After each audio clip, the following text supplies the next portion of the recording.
ಆತ್ಮೀಯರೇ, ನಮಸ್ಕಾರಗಳು.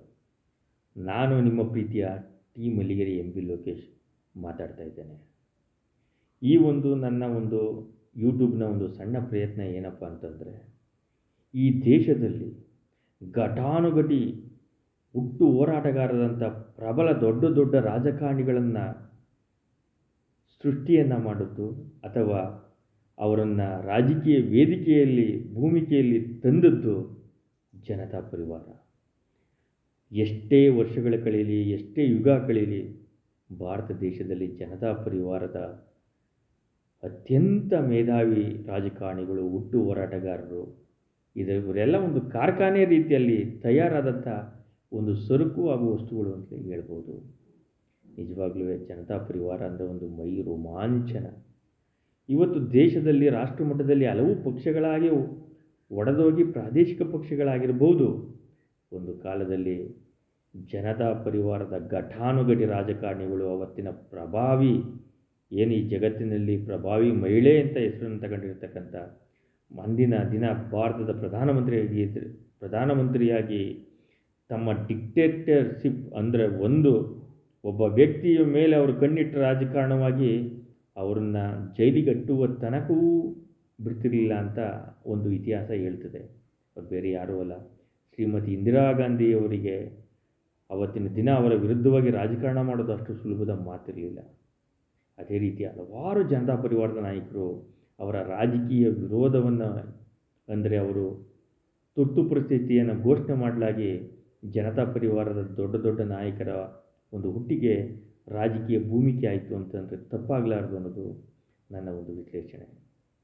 ಈ ವಿಶ್ಲೇಷಣೆಯ ವಿಚಾರ ಏನಪ್ಪ ಅಂತಂದರೆ, ಜನತಾ ಪರಿವಾರದಲ್ಲಿ ಎಂತೆಂಥ ದೊಡ್ಡ ನಾಯಕರು ಇದ್ದರು, ಅವರ ಸಾಧನೆ ಏನು ಅಂತ ಕಿರು ಪರಿಚಯವನ್ನು ನಮ್ಮ ಕೆಲವು ಯುವ ಸಮುದಾಯಕ್ಕೆ ಅಂದರೆ ಇವತ್ತಿನ ಯುವಕರು ರಾಜಕೀಯದಲ್ಲಿ ಆಸಕ್ತರಾಗಿರ್ತಕ್ಕಂಥವ್ರಿಗೆ ತಿಳಿಸುವ ಸಣ್ಣ ಪ್ರಯತ್ನ ಇದು. ಕರ್ನಾಟಕದಲ್ಲಿ ಹುಟ್ಟಿ ಮಹಾರಾಷ್ಟ್ರದಲ್ಲಿ ಕಾರ್ಮಿಕ ನಾಯಕನಾಗಿ ಬೆಳೆದು ಅಲ್ಲಿಂದಲೇ ರಾಜಕಾರಣವನ್ನು ಶುರು ಮಾಡಿ ಅದೇ ರೀತಿ ಬಿಹಾರದಲ್ಲಿ ರಾಜಕೀಯನ ಗಟ್ಟಿ ನೆಲವನ್ನು ಕಂಡುಕೊಂಡಂತಹ ಕನ್ನಡದ ಹೆಮ್ಮೆಯ ಪುತ್ರ ಜಾರ್ಜ್ ಫರ್ನಾಂಡಿಸ್ ಅವರು ಕುರಿತು ಇವತ್ತು ವಿಶ್ಲೇಷಣೆಯನ್ನು ನಡೆಸೋಣ. ಜಾರ್ಜ್ ಫರ್ನಾಂಡಿಸ್ ಇಂದಿರಾ ಗಾಂಧಿಯವರ ಕಡು ವಿರೋಧಿ ರಾಜಕಾರಣಿ. ಆ ಇಂದಿರಾ ಗಾಂಧಿಯವರ ಸರ್ಕಾರಕ್ಕೆ ನಿಜವಾಗ್ಲೂ ಒಬ್ಬ ಮಗ್ಗಲ ಮುಳ್ಳು ಅಂದರೆ ಜಾರ್ಜ್ ಫರ್ನಾಂಡಿಸ್ ಅವರು ಪ್ರಮುಖರು ಅಂದರೆ ತಪ್ಪಾಗಲಾರದು. ಜಾರ್ಜ್ ಫರ್ನಾಂಡಿಸ್ ಅವರು ಕಾರ್ಮಿಕ ನಾಯಕರಾಗಿ ಮಹಾರಾಷ್ಟ್ರದಲ್ಲಿ ರೈಲ್ವೆ ನೌಕರರ ಕಾರ್ಮಿಕರ ಹೋರಾಟವನ್ನು ಕಟ್ಟಿ ರಾಜಕಾರಣದಲ್ಲಿ ಪ್ರಬಲವಾಗಿ ಬೆಳೆದ ಕನ್ನಡದ ಹೆಮ್ಮೆಯ ಪುತ್ರ.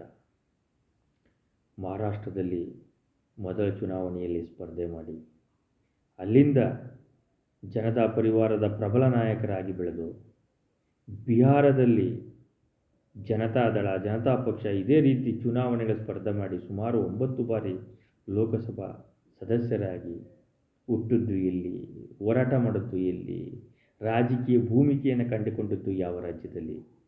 ನಿಜವಾಗ್ಲೂ ಅತ್ಯದ್ಭುತ ಅಲ್ವಾ? ಇಂತಹ ಹೋರಾಟಗಾರರು ಈ ದೇಶದಲ್ಲಿ ಬರೋಕ್ಕೆ ಇನ್ನು ಮುಂದೆ ಸಾಧ್ಯನಾ? ಇವತ್ತಿನ ರಾಜಕಾರಣಿಗಳಿಗೆ ಅತಿ ಹೆಚ್ಚು ಜನಕ್ಕೆ ಅವ್ರಿಗೂ ಹೋರಾಟವೇ ಇಲ್ಲ ತಾಯಿ ಕಡೆಯಿಂದ ಬಂದಿರ್ತಾರೆ, ಇಲ್ಲ ತಂದೆ ಕಡೆಯಿಂದ ಬಂದಿರ್ತಾರೆ, ಇಲ್ಲ ವಂಶ ಪಾರಂಪರ್ಯದಿಂದ ಬಂದಿರ್ತಾರೆ. ಅತಿ ಹೆಚ್ಚಾಗಿ ಇವತ್ತು ಹಣವಂತರು, ರಿಯಲ್ ಎಸ್ಟೇಟ್ ಉದ್ಯಮಿಗಳು, ದೊಡ್ಡ ದೊಡ್ಡ ಉದ್ಯಮಿಗಳು ರಾಜಕೀಯದಲ್ಲಿ ನೆಲೆಯನ್ನು ಕಂಡುಕೊಳ್ತಾ ಇದ್ದಾರೆ.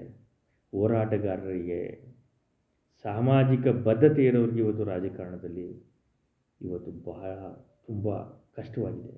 ಏಕೆಂದರೆ ಹಣವಂತರಿಗೆ ಮಾತ್ರ ಇವತ್ತಿನ ರಾಜಕೀಯ ಸ್ಥಿತಿ. ಇವತ್ತು ಕೋಟ್ಯಾಂತರ ರೂಪಾಯಿ ಖರ್ಚು ಮಾಡಬೇಕು ಚುನಾವಣೆಯನ್ನು ಗೆಲ್ಲಬೇಕಾದ್ರೆ. ಅದೇ ರೀತಿ ನಮ್ಮ ಜಾರ್ಜ್ ಫರ್ನಾಂಡಿಸ್ ಅವ್ರನ್ನ ಯಾವಾಗಾದರೂ ಮಾಡಿ ಅವ್ರನ್ನ ಬಂಧಿಸಬೇಕು ಅಂತ ಇಂದಿರಾ ಗಾಂಧಿಯವರು ಅವರ ತುರ್ತು ಪರಿಸ್ಥಿತಿಯ ಸಮಯದಲ್ಲಿ ಅವರು ಬಂಧನಕ್ಕೆ ಒಳಗಾಗ್ತಾರೆ. ಯಾರು? ಜಾರ್ಜ್ ಫರ್ನಾಂಡಿಸ್ ಅವರು ಎಷ್ಟು ಜನಪ್ರಿಯರಾಗಿದ್ದರು ಅನ್ನೋದಕ್ಕೆ ಜೈಲಿನಿಂದಲೇ ಚುನಾವಣೆಗೆ ಸ್ಪರ್ಧೆ ಮಾಡಿ 3 ಲಕ್ಷಕ್ಕೂ ಹೆಚ್ಚು ಮತಗಳಿಂದ ಗೆದ್ದದ್ದು ರೀತಿಯ ಭಾರತದ ಚರಿತ್ರೆಯಲ್ಲೇ ಈ ಕನ್ನಡದ ಹೆಮ್ಮೆಯ ಪುತ್ರನ ಒಂದು ಇತಿಹಾಸ ಇದೆ ಅಂದರೆ ತಪ್ಪಾಗಲಾರದು. ಅಂತಹ ಜಾರ್ಜ್ ಫರ್ನಾಂಡಿಸ್ ಅವರು ಎಲ್ಲಾದರೂ ಅವರು ಏನಪ್ಪ ಚುನಾವಣೆಯ ಭಾಷಣಕ್ಕೆ ಹೋಗ್ತಾವ್ರಿ ಅಂದರೆ ಲಕ್ಷ ಲಕ್ಷ ಜನ ಸೇರ್ತಿದ್ದಂಥ ಕಾಲ ಇತ್ತು. ಅವರು ಉತ್ತುಂಗದಲ್ಲಿದ್ದಂಥ ಕಾಲ ಇತ್ತು. ಅಂದು ರಾಜಕೀಯ ಇವತ್ತಿನ ರೀತಿ ಗಬ್ಬೆದ್ದು ನಾರ್ತಿರಲಿಲ್ಲ. ಏನಪ್ಪ ಇವತ್ತೆಲ್ಲ ಹಣ ಕೊಟ್ಟು ಎಲ್ಲರೂ ಕರ್ಕೊಬರ್ಬೇಕಾಗಿತ್ತು. ಅವತ್ತು ಜಾರ್ಜ್ ಫರ್ನಾಂಡಿಸ್ ಅವರು ಅತಿರಥ ಜನತಾ ಪರಿವಾರದ ನಾಯಕರು ಬರ್ತಾವ್ರೆ, ದೊಡ್ಡ ದೊಡ್ಡ ನಾಯಕರು ಬರ್ತಾವ್ರೆ ಅಂದರೆ ಲಕ್ಷಾಂತರ ಜನ ವಾಲಂಟ್ರಿಯಾಗಿ ಬಂದು ಅವರ ಭಾಷಣಗಳನ್ನು ಕೇಳ್ತಿದ್ದಂಥ ಒಂದು ಕಾಲ ಇತ್ತು. ಅದನ್ನು ನಮ್ಮ ದೇಶದ ರಾಜಕೀಯ ಇತಿಹಾಸವನ್ನು ಅಭ್ಯಾಸ ಮಾಡಿದಾಗ ಆ ಒಂದೊಂದು ವಿಚಾರವನ್ನು ನಾವು ಅಭ್ಯಾಸ ಮಾಡುವಾಗ ಮೈ ರೋಮಾಂಚನ ಆಗುತ್ತೆ. ಅದೇ ರೀತಿ ಜಾರ್ಜ್ ಫರ್ನಾಂಡಿಸ್ ಅವರ ಜೀವನದಲ್ಲಿ ನಡೆದಂಥ ಒಂದು ಸರಳ ರಾಜಕಾರಣಿಯ ಒಂದು ಅದ್ಭುತ ಘಟನೆಯನ್ನು ಇವತ್ತಿನ ಒಂದು ವಿಶ್ಲೇಷಣೆ ತಿಳಿಸ್ತೀನಿ. ಎಲ್ಲೋ ಒಂದು ರಾಜ್ಯ ಅಂದರೆ ಒಂದು ರಾಜ್ಯದಲ್ಲಿ ಯಾವುದೋ ಒಂದು ಚುನಾವಣೆ ಅಂತಂದರೆ ವಿಧಾನಸಭಾ ಚುನಾವಣೆಯೇ. ಆ ವಿಧಾನಸಭಾ ಚುನಾವಣೆಯಲ್ಲಿ ಅಲ್ಲಿ ಒಬ್ಬರು ತೀರೋಗಿರ್ತಾರೆ. ಆದರೆ ಆ ಮರು ಚುನಾವಣೆ ಅಂದರೆ ಬಂದಂತಹ ಮಧ್ಯಂತರ ಚುನಾವಣೆಯನ್ನು ಒಬ್ಬ ಅಭ್ಯರ್ಥಿ ಎದುರಿಸ್ತಾ ಇರ್ತಾನೆ. ಅವತ್ತಿನ ದಿನ ಜಾರ್ಜ್ ಫರ್ನಾಂಡಿಸ್ ಅವರು ಬರ್ತಾ ಇದ್ದಾರೆ ಈ ಒಂದು ಚುನಾವಣಾ ಭಾಷಣಕ್ಕೆ ಅಂತ ತುಂಬ ಜನ ಸೇರುವಂಥ ನಿರೀಕ್ಷೆ ಇರ್ತದೆ. ಅಲ್ಲಿರತಕ್ಕಂಥ ಸ್ಪರ್ಧೆ ಮಾಡಿರ್ತಕ್ಕಂಥ ಅಭ್ಯರ್ಥಿ ಜಾರ್ಜ್ ಫರ್ನಾಂಡಿಸ್ ಅವರು ಕೇಂದ್ರದ ನಾಯಕರು ಅಂದ್ಬಿಟ್ಟು ಅವರ ತಲೆಯಲ್ಲೇ ಬೇರೆ ರೀತಿ ಉಳಿತಾ ಇರುತ್ತೆ. ಜಾರ್ಜ್ ಫರ್ನಾಂಡಿಸ್ ತುಂಬ ಸೂಕ್ಷ್ಮವಾಗಿ ಪ್ರತಿಯೊಬ್ಬರನ್ನು ಅರ್ಥ ಮಾಡ್ಕೊಳ್ತಕ್ಕಂಥ ರಾಜಕಾರಣಿ. ಅವರು ಯಾವತ್ತೂ ಸಹ ಜೀವನದಲ್ಲಿ ಅವರು ಐರನ್ ಇಲ್ದಂತೆಯೇ ತಮ್ಮ ವಸ್ತ್ರಗಳನ್ನು ಅಂದರೆ ಬಟ್ಟೆಗಳನ್ನ ಹಾಕೊಳ್ತಿದ್ರು ಅನ್ನೋದು ಒಂದು ಇತಿಹಾಸ. ತುಂಬ ಸಿಂಪಲ್ ಸರಳ ರಾಜಕಾರಣಿ. ಅವರು ಬರಬೇಕಾದ್ರೆ ಚುನಾವಣೆಯ ಪ್ರಚಾರಕ್ಕೆ ಬರಬೇಕಾದ್ರೆ ಆ ಅಭ್ಯರ್ಥಿ ಅವ್ರನ್ನ ಬರಮಾಡ್ಕೊಳ್ತಾನೆ. ಅವ್ರ ಜೊತೆ ಹಲವಾರು ನಾಯಕರಿರ್ತಾರೆ. ಆವಾಗ ಜಾರ್ಜ್ ಫರ್ನಾಂಡಿಸ್ ಅವರು ಹೇಳಿದಂತೆ ಒಂದು ಅವರ ಜೊತೆಯಲ್ಲಿ ಒಂದು ಬ್ಯಾಗು ಅಂದರೆ ಸೂಟ್ಕೇಸ್ ಟೈಪ್ ಇರ್ತಕ್ಕಂಥ ಒಂದು ಬ್ಯಾಗ್ ಇರ್ತದಂತೆ. ಅದನ್ನು ಹಿಡ್ಕೊಂಡು ಬಂದಾಗ ಆ ಸ್ಪರ್ಧೆ ಮಾಡಿದ ವಿಧಾನಸಭಾ ಅಭ್ಯರ್ಥಿ ಏನಪ್ಪ ಅಂದರೆ ಅಭ್ಯರ್ಥಿಗೆ ಅವ್ರ ಬ್ಯಾಗಿನ ಮೇಲೆ ಕಣ್ಣಿರ್ತದಂತೆ. ಆವಾಗ ಜಾರ್ಜ್ ಫರ್ನಾಂಡಿಸ್ ಅವ್ರು ಹೇಳ್ತಾರಂತೆ, ಒಂದು 1/4 ಗಂಟೆ ಅಂದರೆ 15ರಿಂದ ಒಂದು ಅರ್ಧ ಗಂಟೆ ನಮ್ಗೆ ಅವಕಾಶ ಕೊಡಿ, ನಾನು ಸ್ನಾನ ಮುಗಿಸಿ ಬರ್ತೀನಿ ಅಂತ ಹೇಳ್ಬಿಟ್ಟು ಹೊರಟ್ರಂತೆ.